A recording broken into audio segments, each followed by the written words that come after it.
My name is Harper Cole, 31 years old, standing alone at my brother Ethan's police funeral. Dad placed me in the back away from the real officers, whispering, "Remember your place, Harper. You're just a dispatcher." He didn't know the FBI badge hidden in my pocket felt heavier with every step. No one in my family knew the truth until 3 men in dark suits walked into that church and called out, "Agent Cole, we need you now." If you're watching this, let me know where you're from. Hit that like button and subscribe to see how my father's face changed when he found out who I really am. They told me to come home early to help with Ethan's funeral, but the truth was I was coming home to protect my family from a threat they didn't even know existed. I had driven all night, the Pennsylvania highways empty except for the trucks that roared past, headlights splitting the darkness. The dashboard clock glowed 2:47 a.m. as I adjusted my grip on the steering wheel, feeling the tension that had been sitting in my shoulders since the call came in. Dad's voice had been cold, flat, like the sound of gravel under boots. "Ethan's gone. Funeral's Saturday. Just be here, Harper. The department will handle the rest." That was it. No pause to see if I was breathing on the other end, no space to let the reality sink in. Just instructions like I was one of his officers, not his daughter. I had pressed the phone to my ear, waiting for something more, but he had already hung up. A part of me had wanted to call back, to scream that I was more than what he saw, that I had been fighting a war he couldn't imagine. But what would be the point? To him, I would always be the one who left Scranton, the one who didn't wear the uniform he respected, the one who answered phones in a federal building, just a dispatcher. They didn't know I had been an FBI special agent for 7 years, working counter-cartel operations along the East Coast. They didn't know I had kicked down doors, that I had put my life on the line, that my reports had led to the arrests of men who moved poison into communities like ours. And they didn't know that the last case Ethan had worked on was connected to mine. The road curved as I passed the "Welcome to Lackawanna County" sign, the reflective letters flashing in my headlights. My chest tightened. Home was a place I had driven away from years ago, chasing a purpose no one in my family had ever understood. Mom had tried. The last time I came home for Thanksgiving, she had pulled me aside while she was rolling out pie dough in the kitchen. "Harper, what do you really do in D.C.?" she had asked, wiping her hands on her apron, looking at me with tired, gentle eyes. "Just dispatch work, Mom," I had lied, forcing a smile. She had sighed, pressing her lips together like she wanted to say more. But she didn't. She just nodded and turned back to her dough, and I had gone back to the living room where Dad and Ethan were talking about patrol routes and department politics, a world I was never truly part of. Now Ethan was gone. Killed in a raid on a drug house that in some twisted way was tied to the network I had been tracking from a federal level. The irony cut deep like a blade pressed against a bruise. I turned onto Maple Street, the tires crunching over the old pavement. The houses all looked the same as they did when I was a teenager, sneaking in past curfew, except now they felt smaller, like a stage I had outgrown. I pulled up in front of the old Cole house, a 2-story red brick with white shutters. The porch light was on, casting a warm glow against the cool dark of the early morning. I sat there for a moment, engine running, gripping the wheel, looking at the window where Ethan and I used to sit with flashlights, pretending we were on stakeouts. I turned off the engine. The world went quiet. I took a breath, closing my eyes. I wasn't just coming home to bury my brother. I was coming home to finish what he started. I stepped out of the car, the cold air biting at my skin as I pulled my jacket tighter. The porch light flickered, buzzing softly, the only sound in the quiet street. The front door opened before I could knock. Mom stood there in her robe, her hair pulled back, her eyes red and puffy. "Harper," she whispered, pulling me into a hug. I held her close, feeling how small she felt in my arms now. Her warmth was comforting, but it couldn't cover the hollow emptiness pressing into my ribs. "I'm so sorry, Mom," I said, my voice breaking. She pulled back, brushing a strand of hair from my face. "I know, baby," she said. "He was so proud of you, you know." I looked at her, startled. Her eyes shifted away, and for a moment I saw something there. Something like a secret she wasn't ready to share. Before I could ask, a voice cut through the moment. "Harper, let her get some rest."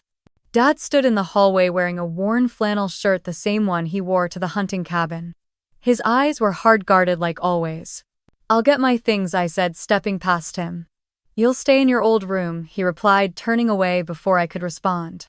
I carried my bag upstairs, the wood creaking under my boots, each step echoing with memories I had tried to leave behind. The room hadn't changed much. The same faded posters on the wall, the desk where I used to study for tests, the window that looked out over the street. I dropped my bag on the bed and sat down, resting my head in my hands. The weight of everything settled in the silence. I pulled out my phone, scrolling through the last messages Ethan had sent me. "Be careful, kid. This thing is bigger than we thought." That was the last one. 3 days before he was killed.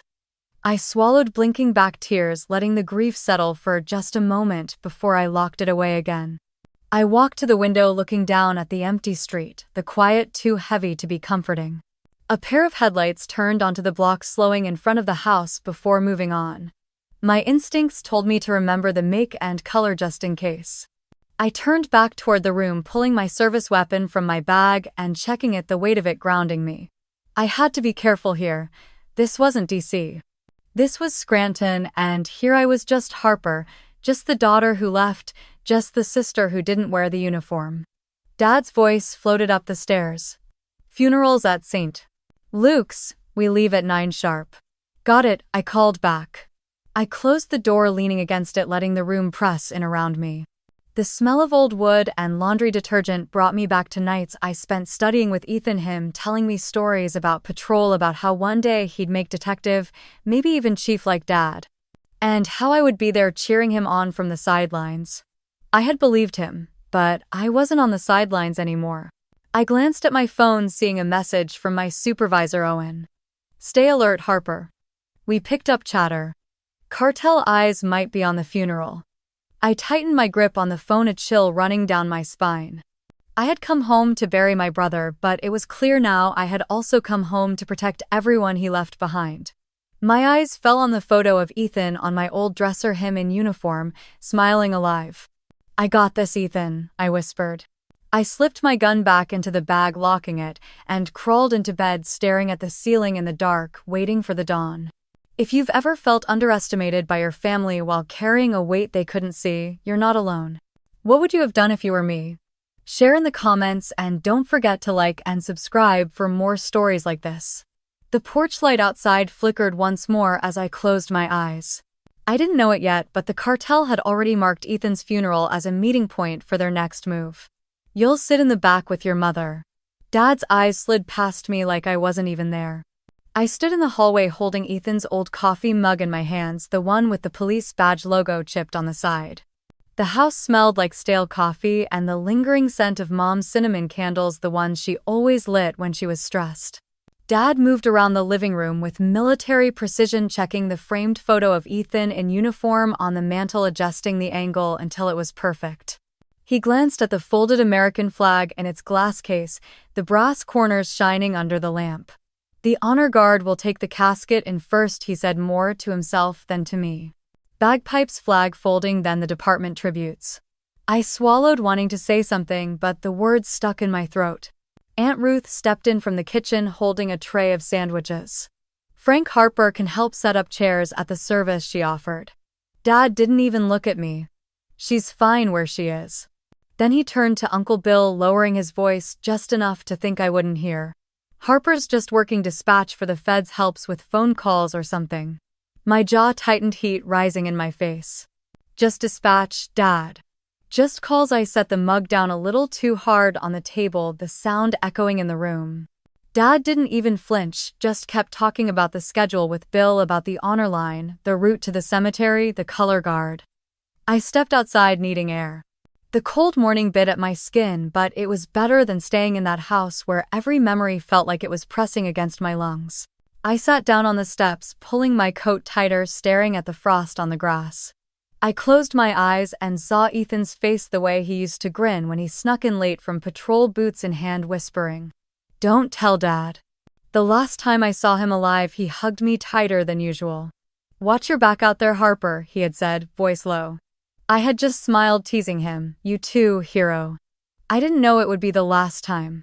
The door creaked behind me. I looked up to see Mom stepping out, a small black USB drive in her hand. "Your brother wanted you to have this," she said softly. What is it? I asked. He didn't say.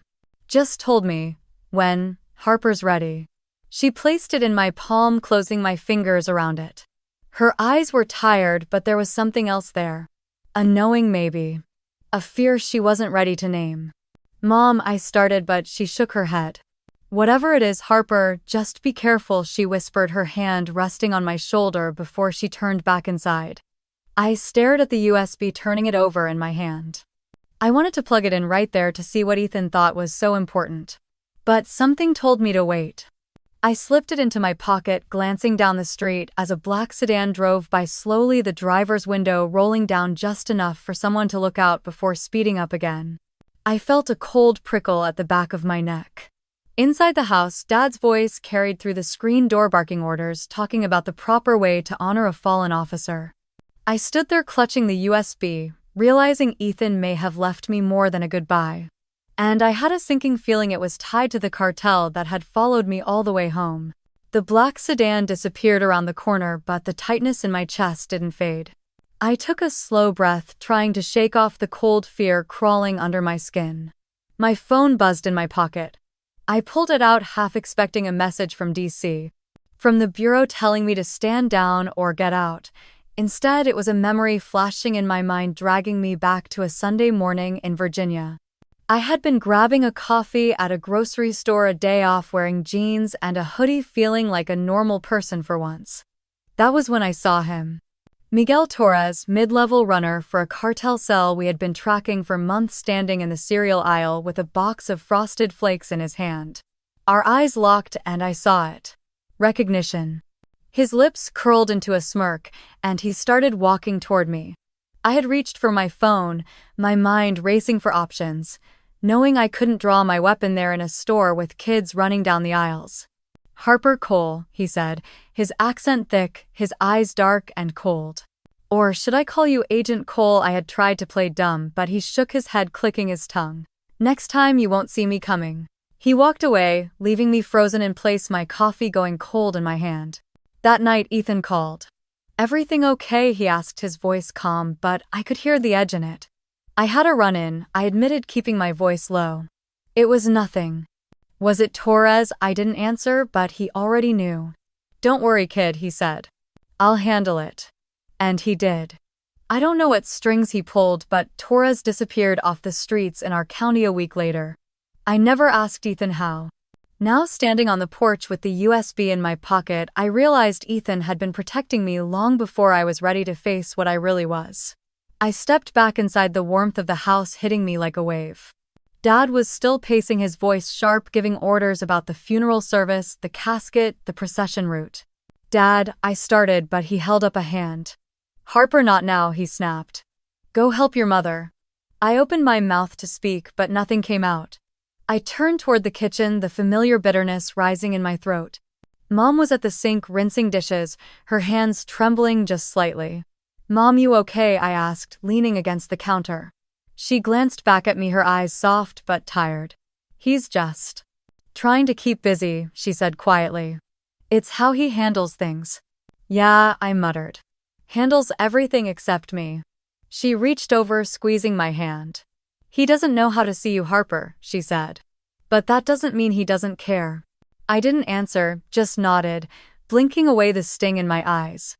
My phone buzzed again. This time it was from Owen.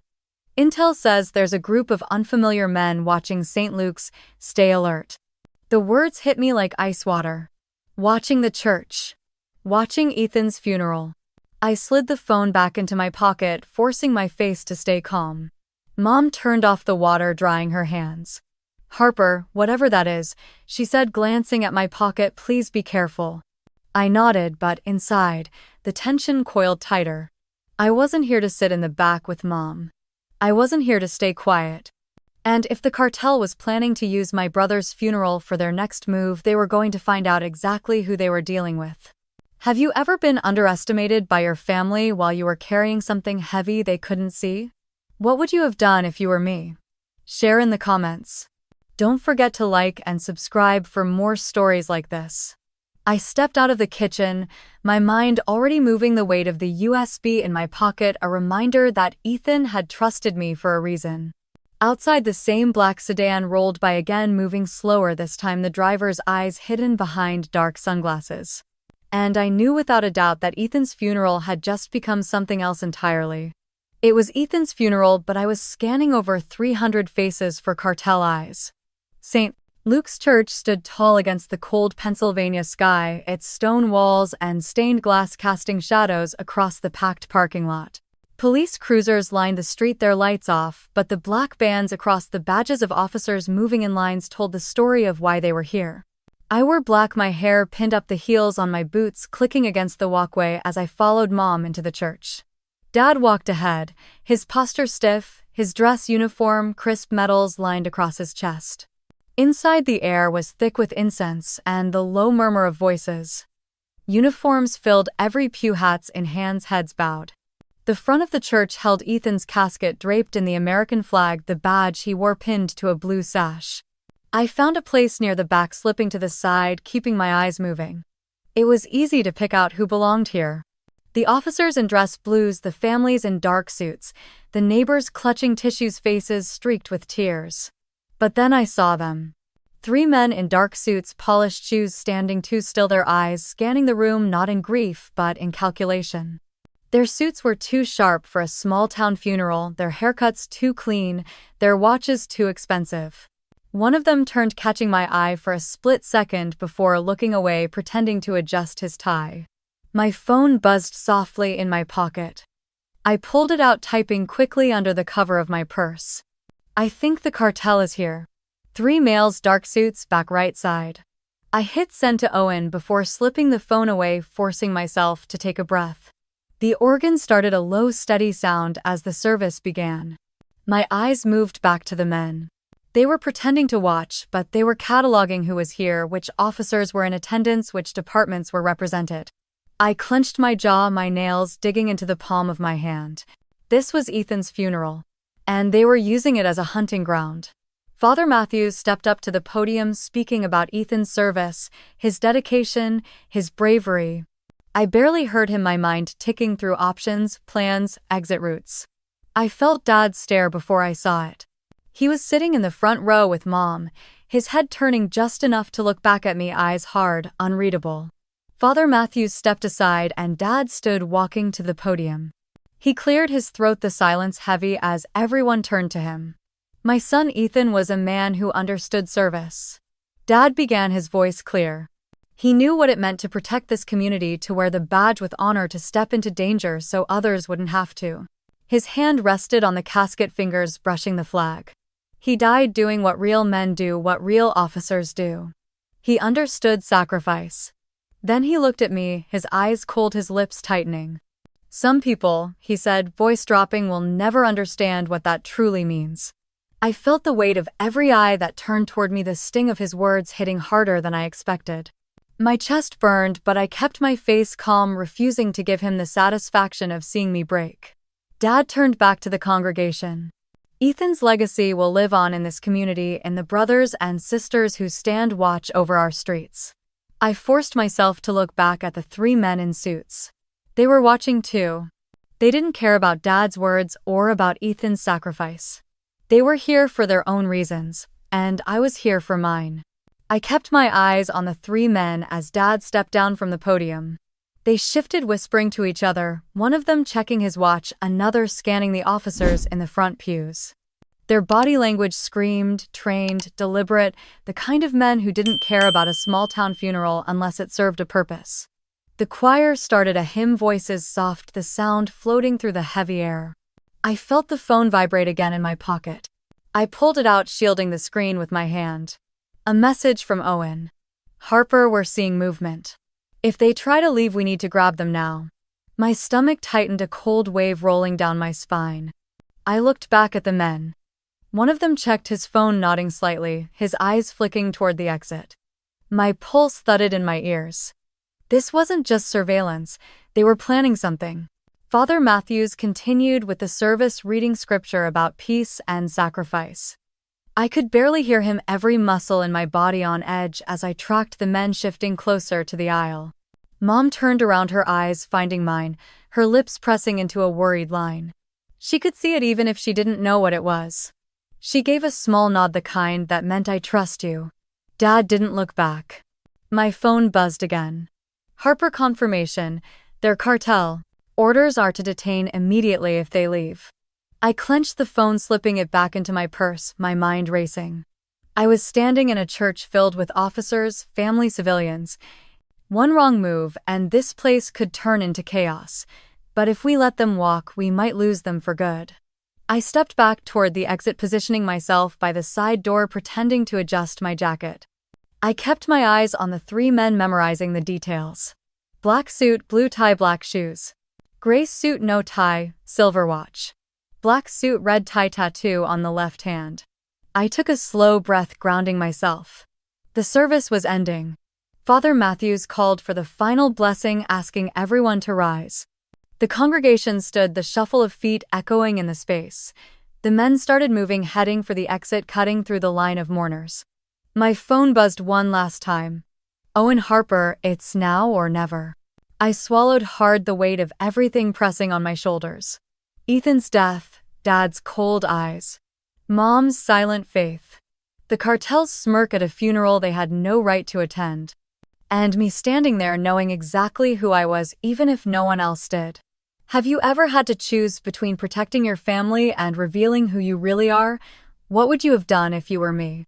Share in the comments. Don't forget to like and subscribe for more stories like this. I stepped toward the doors, my hand brushing the badge hidden in my pocket. Because if the cartel thought they could use Ethan's funeral for their business, they were about to learn who Agent Harper Cole really was.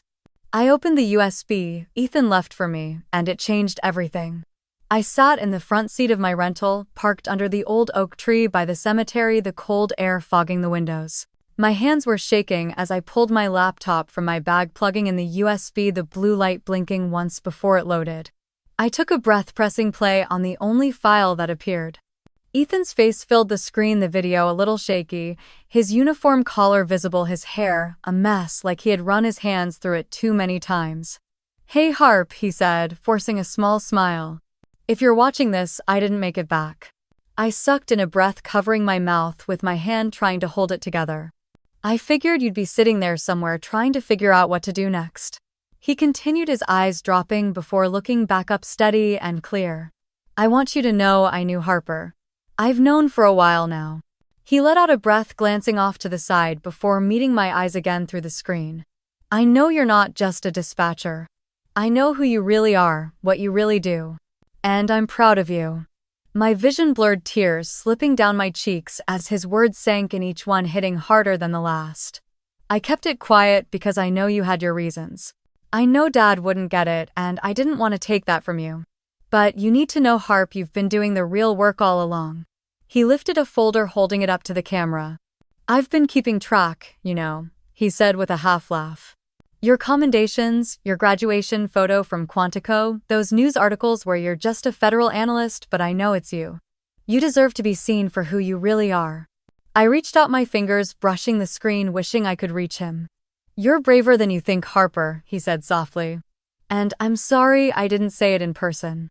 The video paused for a moment, Ethan looking down, blinking hard. "Watch your back, kid. And don't let Dad's narrow view stop you from being who you are." He looked up, his eyes shining with something I had never seen in him before. "I love you, Harp." The screen went black. I sat there, the laptop resting on my knees, my body shaking as I pressed a hand to my chest, sobs breaking free before I could stop them. All this time I thought I had been hiding who I was from everyone. But Ethan knew. He knew, and he still saw me. And he was proud. Have you ever had someone believe in you when you couldn't say who you really were? What would you have done if you were me? Share in the comments, and don't forget to like and subscribe for more stories like this. I wiped my tears, closing the laptop, feeling the weight of everything Ethan had left for me. My phone buzzed, the vibration sharp in the silence. A message from Owen. "They're preparing to leave. We need your eyes, Harper. Now or never." The message from Owen kept blinking on my screen, demanding a choice I could no longer avoid. I closed the laptop, sliding the USB back into my pocket, letting Ethan's words burn into me like a promise. My hands were steady now, the fear replaced with a cold, clear focus I had learned to trust in the field. I started the engine, the hum vibrating through me, grounding me. I pulled out from under the oak tires, crunching on gravel, turning back towards St. Luke's Dacus. The roads were busy with cars, leaving the funeral officers saluting each other, families hugging in the cold air. My phone rang. I answered on the second ring. "Harper, we're in position," Owen's voice came through, clipped professional. "Visual on the 3 targets. They're heading toward a black Suburban east side of the lot." "I see them," I replied, eyes locking on the dark vehicle across the street. One of the men was on his phone looking around casually, but I saw it. The hand signals, the subtle nods, the way they checked over their shoulders, scanning for law enforcement. "Backup ready?" I asked. "We have 2 units staged. We need your confirmation before we move."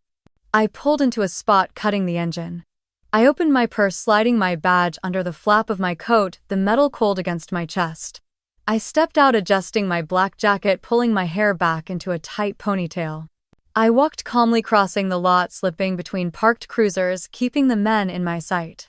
I could hear Ethan's voice in my head. "You're braver than you think, Harper." The man with the red tie looked up, eyes narrowing as he saw me. He said something to the others, and they started moving faster, cutting through a line of parked cars. "Owen, they're moving toward the exit." I spoke quietly, pressing the comms piece deeper into my ear. "Copy. Units moving in." I followed, closing the distance, my boots crunching on the pavement.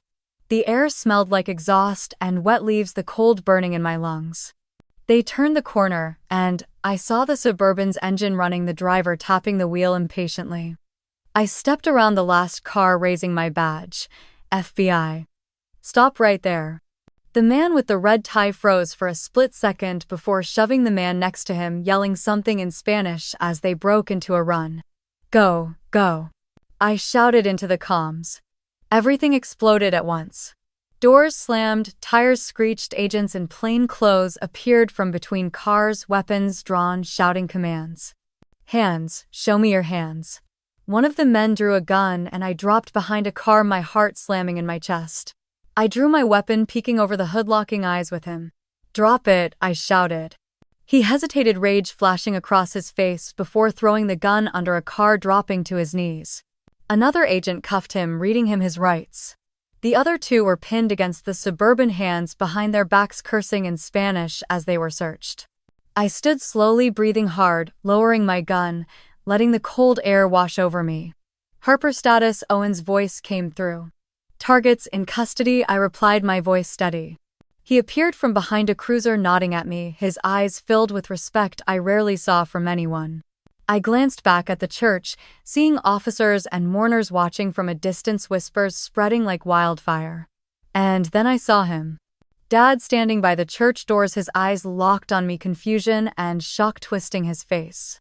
I held his gaze, letting him see me, really see me for the first time. Have you ever had to reveal your true self in the most impossible moment? What would you have done if you were me? Share in the comments, and don't forget to like and subscribe for more stories like this.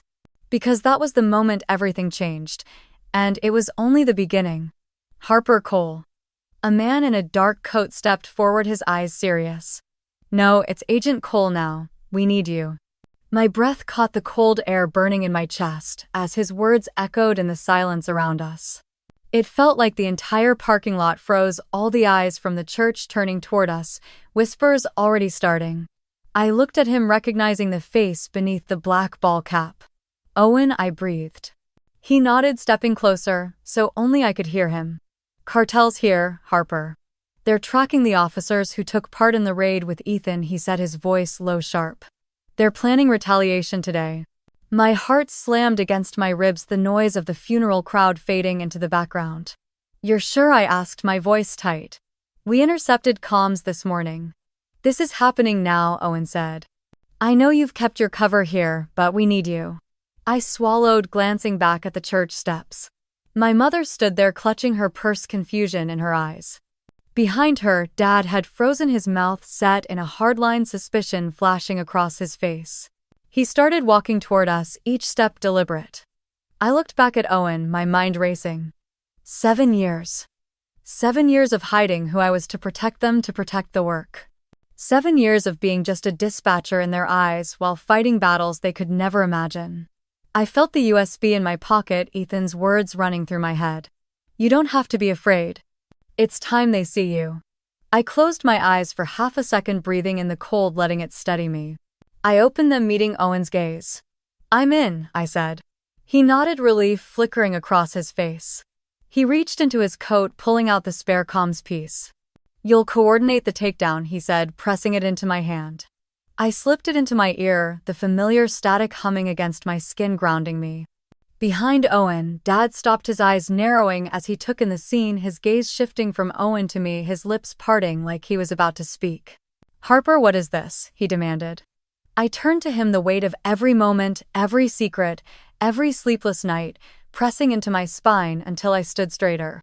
My hand moved to the badge clipped under my coat, pulling it free, the metal glinting in the gray light. I'm Special Agent Harper Cole, FBI, I said, my voice clear, strong. Gasps rippled through the small crowd, heads turning, whispers rising. Dad's face paled, his jaw clenching as he stared at the badge, then back at me. Agent Cole, Owen's voice cut through the tension, calm and precise. We need you to take command for the arrest now.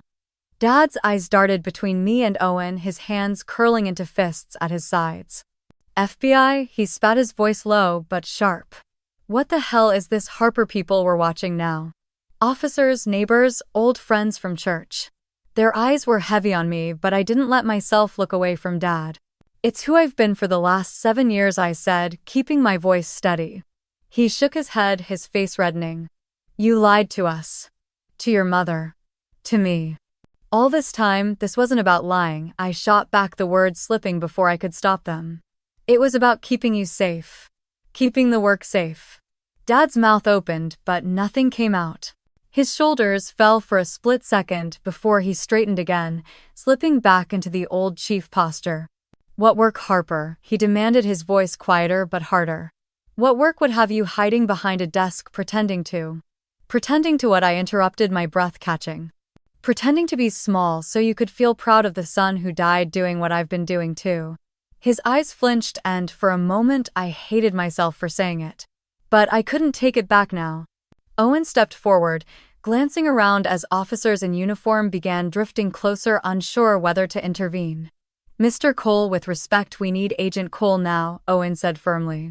Dad looked like he was going to argue, but Mom's voice cut through the cold air. Frank, she said from behind him, her voice shaking. Let her do her job. Dad turned, staring at her.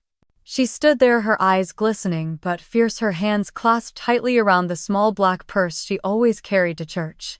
Mom's eyes shifted to me, and she nodded once, the same way she used to when she let me know it was okay to step forward even when I was scared. I took a breath, looking back at Owen. What's the situation? I asked, switching to the voice I only used in the field. Owen's posture eased, but his eyes stayed sharp. We have cartel lookouts positioned on the east and south exits. Their vehicle is moving into position now. If we don't take them here, they're gone. And backup? I asked. We have 2 teams staged, but you know this crowd. We need control fast. I scanned the lot, spotting officers I recognized from Ethan's department standing guard at the periphery, talking quietly, unaware that danger was steps away. Dad's breathing was loud in the small space between us. You're really doing this, he whispered, almost to himself. I turned to him, letting him see me, all of me. I have to, Dad, I said quietly. For Ethan. For all of us. He didn't speak, but something in his eyes cracked, a flash of realization I had never seen there before. Agent Cole, Owen said, his voice urgent, we need you to lead the takedown. Now. I nodded, squaring my shoulders, letting the fear drain out of me, leaving only the cold, steady purpose that always came before the storm. Because for the first time I wasn't hiding, and I was ready.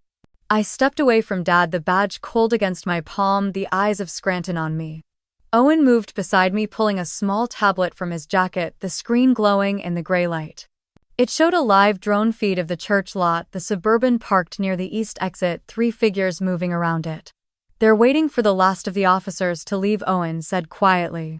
We have probable cause tied to Ethan's case and the federal narcotics warrants. They're not walking away.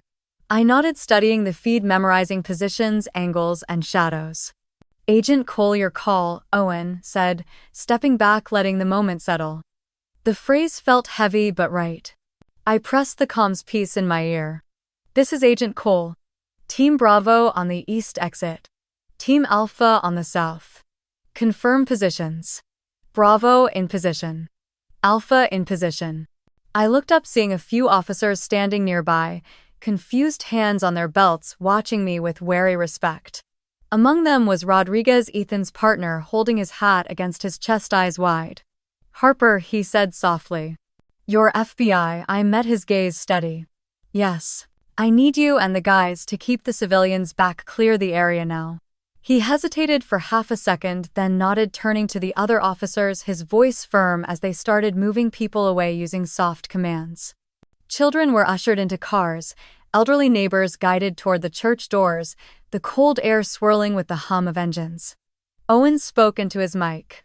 On your word, Harper. My eyes locked on the Suburban, one of the cartel watchers, lighting a cigarette, another looking down at his phone, scanning, waiting. This was it. On my mark, I said, taking a breath. The man in the black jacket looked up, eyes sweeping the lot, freezing when he saw me. His lips curled, a flash of recognition in his eyes. 3, 2, 1, now. The teams moved in plainclothes, agents flowing from parked cars, weapons drawn, voices sharp. FBI, hands in the air. Don't move. One of the cartel men reached inside his jacket, and I felt my heart stop, the world narrowing to the moment. Gun, I shouted. A shot cracked, echoing off the church walls. Glass shattered somewhere, screams in the background. I dropped to a knee behind a parked cruiser, weapon raised, my breath cold in the air. Drop it, I shouted again. The man hesitated, his eyes wild, the gun halfway out of his jacket. Rodriguez stepped from the side, his weapon drawn, his stance firm. Don't do it, man, he yelled. The man's hand trembled, then the gun clattered to the pavement, skidding under the Suburban. Agents swarmed, tackling him, the other two slammed against the hood, cuffs locking on wrists. Miranda rights read out loud over the chaos. I stood slowly, lowering my weapon, my body shaking with adrenaline but my mind sharp, clear. Across the lot I saw Dad standing by the church steps, Mom beside him clutching his arm, tears streaking down her face. Dad's eyes were on me, unblinking, filled with something I had never seen before. Pride, fear, respect. The crowd was silent now, the cartel men pinned, agents calling in the clear. I took a breath, lowering my badge, the weight of the last 7 years settling on my shoulders, but lighter somehow. Because now there was no turning back. Have you ever had to step into the light when it was easier to hide? What would you have done if you were me? Share in the comments, and don't forget to like and subscribe for more stories like this. Owen stepped up, nodding once, his eyes steady. Agent Cole, we need you to lead the transfer and interrogations, he said. I holstered my weapon, looking at the cartel members struggling against the cuffs, then back at the people who used to call me just a dispatcher. I lifted my chin, my voice calm. Let's finish this. Sirens wailed somewhere down the road, but here Ethan's funeral had turned into a silent battlefield. I moved between the cruisers and parked cars, my boots crunching on gravel, hand raised as I signaled Rodriguez and the other local officers to hold position. Their eyes were wide, darting from me to the agents moving in, weapons drawn but held low, their movements precise. Owen's voice came through the comms in my ear. Harper, suspects are resisting. One's reaching. Copy, I whispered, shifting my stance, my hand resting on the grip of my weapon. The man in the black jacket shoved an agent away, his hand diving into his waistband. Time slowed, the world narrowing as I shouted. Gun, drop it now. He pulled the weapon free, his eyes wild, sweat beading on his forehead. For a heartbeat, the cold wind cut between us, the world holding its breath. Don't do it, I yelled again. Rodriguez stepped forward, weapon raised, his voice steady. Drop it now. The man's eyes flickered, then he swung the gun up. A single shot cracked through the air, shattering the side mirror of a cruiser, glass spraying onto the pavement. My training took over. I dropped to a knee, sighting him, finger steady on the trigger.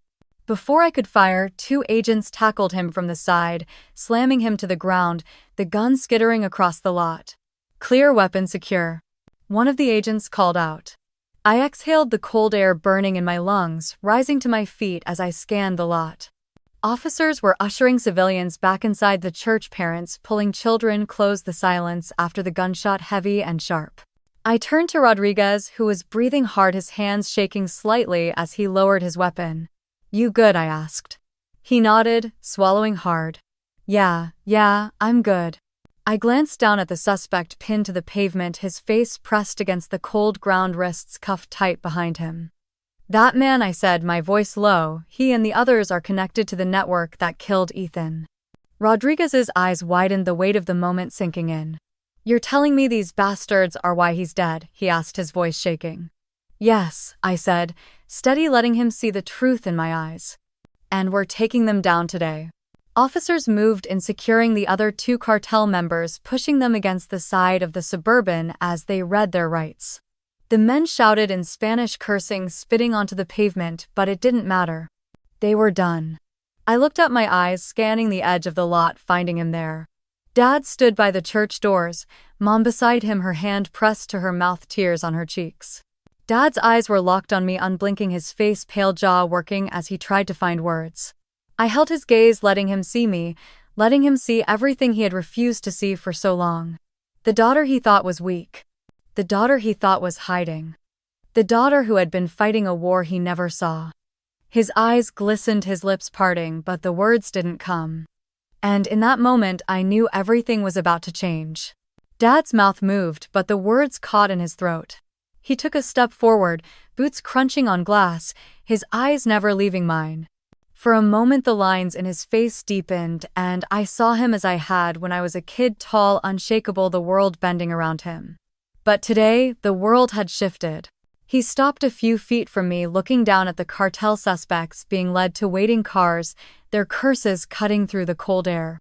Owen walked past, nodding at me, agents moving with quiet, controlled precision as they secured evidence, bagging the discarded weapon and phones. The red and blue lights of patrol cars strobed across Dad's face, washing over the confusion and fear in his eyes.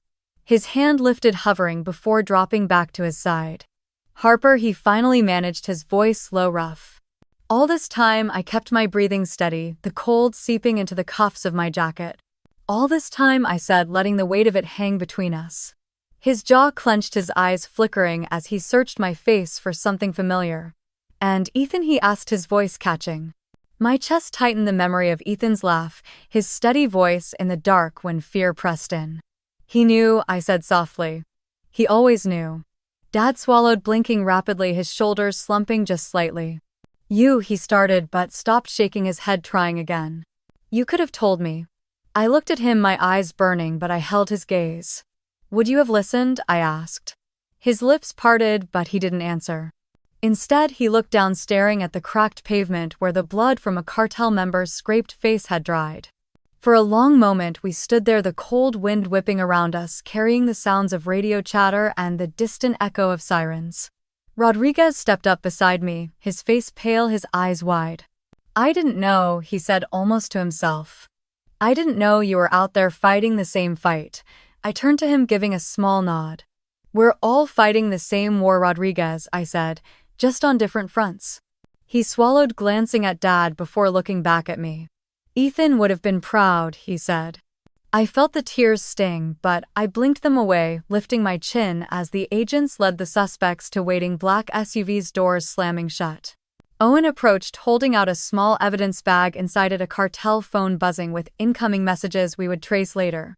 "Agent Cole, we'll process them at the field office," he said. "We'll need your statements." "I'll be there," I replied. He hesitated, glancing at Dad, then back at me. "Good work today," he said quietly before walking away. I stood there for a moment, letting the cold seep through, grounding me. Mom stepped forward, her hand slipping into Dad's, squeezing it. "She's always been strong, Frank," she whispered. Dad looked at her, then at me, the fight in his eyes softening, the hardness cracking. His lips moved, but again no words came. Have you ever had to stand in front of your family and show them who you really are? What would you have done if you were me? Share in the comments, and don't forget to like and subscribe for more stories like this. Dad's eyes filled, red-rimmed, as he took a shaky breath and stepped closer. But he still couldn't speak. And I knew the hardest conversation was still waiting. You've been an FBI agent for 7 years, and I didn't know Dad's voice cut through the cool evening air, sharp shaking carrying across the porch like a slap. The last of the cars from the funeral had gone. The street empty, the front yard littered with fallen leaves no one had bothered to rake. I stood on the steps, hands in my jacket pockets, the badge still clipped inside, the weight of the day pressing on my shoulders. Dad, it wasn't about you knowing, I said, forcing my voice calm. His face reddened, his fists clenching at his sides. Don't tell me it wasn't about me, he snapped. Your mother, me, we spent years thinking you were working dispatch, thinking you were safe, while your brother. He stopped, his voice catching, his chest heaving as he looked away. I was never safe, I said quietly. And neither was Ethan. He turned back to me, his eyes glistening, jaw tight. You lied to us, he said, his voice dropping raw. You lied to your family. No, I said, taking a step closer. I protected my family. I did the job I was called to do, and I did it the way I was meant to, even if it didn't come with a uniform you could brag about at the VFW. His mouth opened, but he didn't speak. You wanted me to be safe, I continued, my voice steady, but my chest tightening with every word. But you didn't want to see me. You didn't want to see that I could serve without doing it your way. His shoulders sagged, and for a moment he looked smaller, older than I had ever seen him. Ethan was proud of you, he whispered, his voice cracking. Tears burned at the corners of my eyes, but I blinked them away. I know, I said. I pulled the USB from my pocket, holding it out to him. What's that, he asked. It's from Ethan, I said. He wanted you to see it when the time was right. Dad stared at it, then took it, his hand trembling as he closed his fingers around it. We moved inside, the house too quiet, the air heavy with the smell of coffee long gone cold. He sat down on the couch, plugging the USB into the laptop on the coffee table. The screen glowed, Ethan's face appearing tired but smiling. Hey Dad, Ethan's voice came through the speakers, filling the silence between us.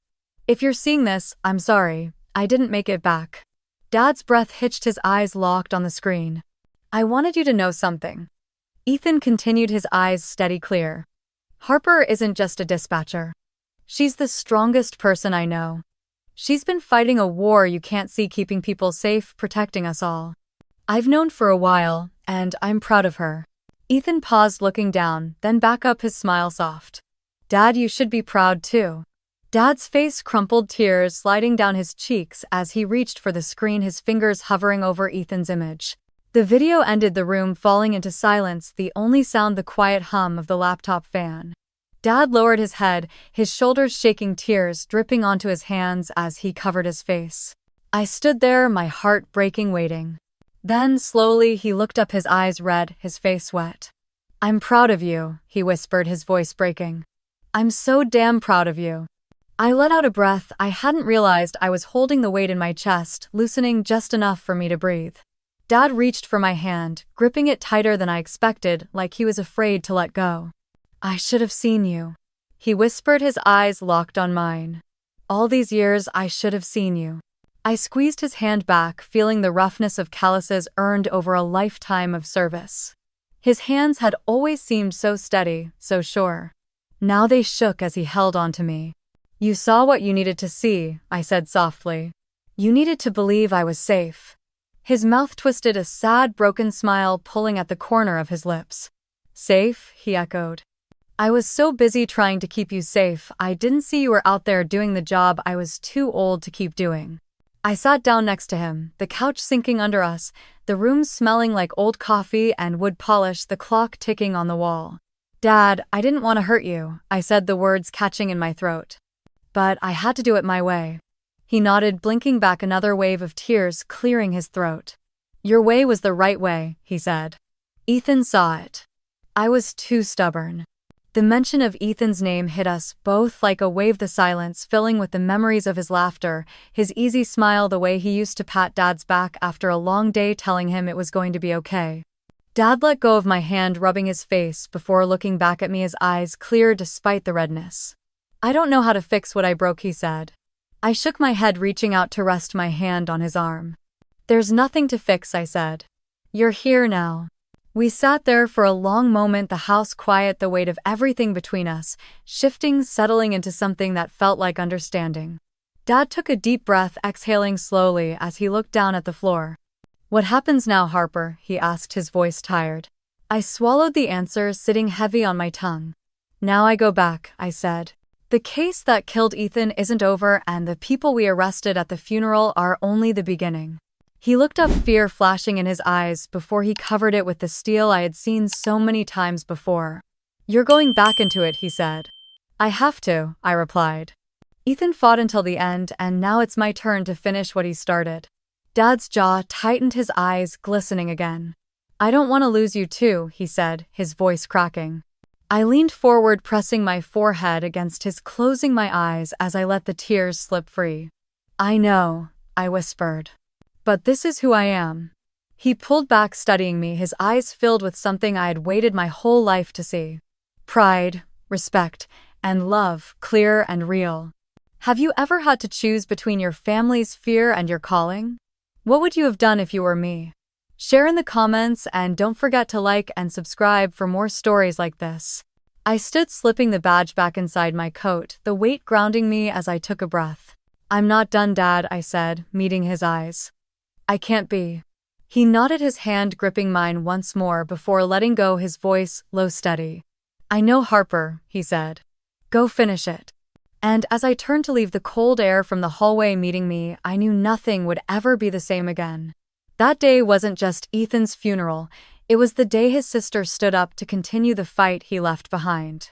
I stepped into the FBI field office in Philadelphia before dawn, the lobby quiet except for the hum of the security scanners and the soft click of my boots on the tile. The building smelled like coffee, printer ink, and the cold promise of early morning. As I walked to my floor, I could see the sun just beginning to edge over the skyline, its light cutting through the frost on the windows, painting the gray walls gold. I paused at the door to my unit, taking a breath before pushing it open. The space was exactly as I had left it, desks covered in files, the evidence boards filled with maps, photos, and strings connecting names, places, dates. The heart of the fight. My desk sat near the back, tucked beside the window. I dropped my bag onto the chair, pulling off my coat, the weight of the badge at my hip grounding me. From my pocket, I pulled out the small photo I had carried in my jacket since the funeral. Ethan in uniform, grinning, the sun behind him, his eyes bright and alive. I pinned it to the corkboard above my desk, right next to my bureau credential. Side by side.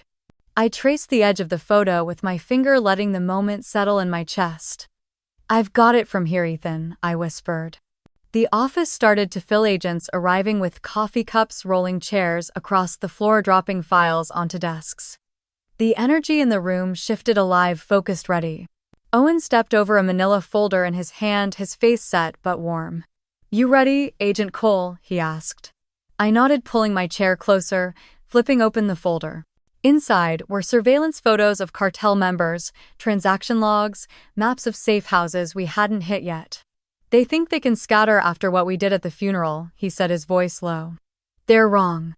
My phone buzzed on the desk. I glanced down, seeing Dad's name on the screen. I answered, my heart tightening as I pressed the phone to my ear. "Hi, Dad," I said. There was a pause, then his voice came through, rough but steady. "Keep yourself safe, Agent Cole," he said. I closed my eyes for a moment, letting the words sink in, feeling the weight of what they meant. "I will," I promised. He cleared his throat on the other end. "Ethan would have been proud," he said. "I know," I whispered. We hung up, and I placed the phone face down on the desk, breathing and letting it all settle. The light from the window warmed my face as I looked out over the waking city.